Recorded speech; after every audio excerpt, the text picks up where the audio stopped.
ಮಂಗಳೂರಿನ ಪಣಂಬೂರು ಕಡಲ ತೀರದಲ್ಲಿ ಸಮುದ್ರ ಪಾಲಾಗ್ತಾ ಇದ್ದ ಇಬ್ಬರು ಪ್ರವಾಸಿಗರನ್ನ ಕಡಲ ಜೀವ ರಕ್ಷಕ ಪಡೆ ರಕ್ಷಣೆ ಮಾಡಿದೆ. ಈ ಘಟನೆಯ ದೃಶ್ಯ ಮೊಬೈಲ್ ಕ್ಯಾಮೆರಾದಲ್ಲಿ ಸೆರೆಯಾಗಿದೆ.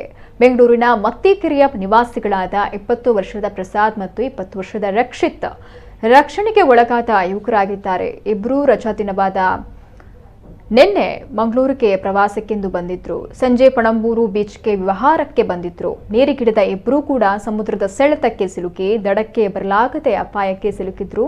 ತಕ್ಷಣ ಕಾರ್ಯಪ್ರವೃತ್ತರಾದ ಜೀವರಕ್ಷಕ ಪಡೆ ಸುಮಾರು 45 ನಿಮಿಷಗಳ ಕಾರ್ಯಾಚರಣೆ ನಡೆಸಿ ಸಮುದ್ರದ ಅಲೆಗಳೊಂದಿಗೆ ಸೆಣಸಾಡಿ ಇಬ್ಬರು ಯುವಕರನ್ನ ರಕ್ಷಣೆ ಮಾಡಿದೆ.